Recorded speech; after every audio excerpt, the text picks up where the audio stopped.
The core logic, as I like to call it, of any proposal is something that a lot of teams struggle with at the very beginning. And so I'm going to show a useful thinking tool or heuristic for brainstorming as a group when you're first starting to create the basis for a proposal, what the main elements have to be.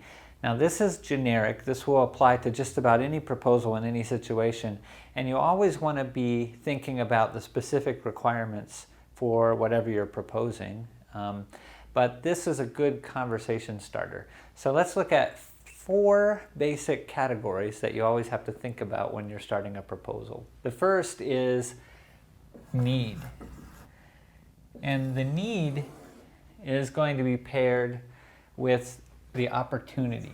Now, need and opportunity are a nice, easy thing to understand in terms of the relationship. The need is something that a group of people who share your background, the people likely reading your proposal, will need to connect with to understand that you have the basis of your idea communicated correctly. It may be in a research situation that your need is going to be expressed as a question that everybody wants to have answered, or that up to now has remained unanswered.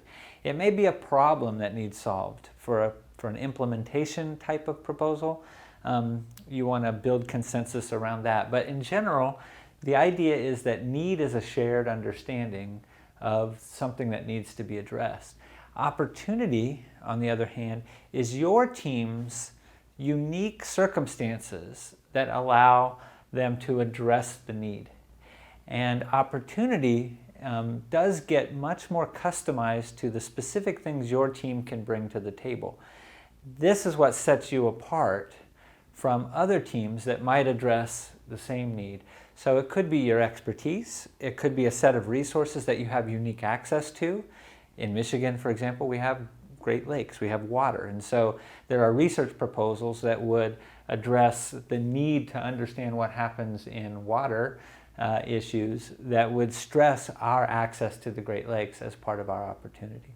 So those are the first 2, and we're going to form a little quadrant here.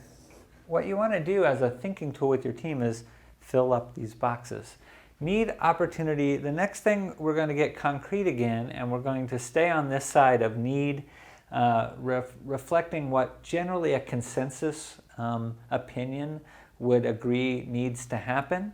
And we're going to put activities. So these are the things that your team is going to do to address the opportunity.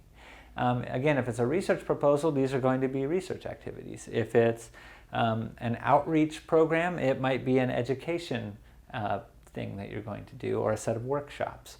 But the activities are generally going to be the things that will be visible, and they're also the things that you're asking for money to support. And so they should be concrete, and they should be as clear as possible. Most importantly, though, the activities must correspond, that's why they live over here, with the need. It should be very clear that if we do X, Y, and Z, we will address A, B, and C. Finally, we have need, opportunity, activities, and outcomes. The outcomes are going to be a combination of abstract things and concrete things that the activities help to produce. So you can see that we're creating some relationships here in this way. We're also creating some relationships this way. Your left side of the chart here, need and activities, is where you build consensus with your reviewers. Everyone should agree, and in theory at least, all of the teams presenting ought to be able to do roughly the same things here and here. They may have slightly different conceptions of the need and of the activities, but most of the time, if you're reviewing multiple proposals, this side of things is going to be what most people agree. There are going to be some shared methods, for example, for addressing certain kinds of problems. Those methods will be arranged by discipline, but if you're doing it the way that the discipline does things, they will show up in your activity list. On this side, though, we start to see your team distinguish itself from every other team. And so in some ways, this is where your competitive advantage lives. Opportunity, your unique resources, assets, expertise, or strengths that your team brings, and outcomes. Because you have those things as unique possibilities, when you address the opportunity with this set of activities, you may get results that other teams cannot get. Concrete and abstract results. Abstract results would be things like buy-in or support or community satisfaction.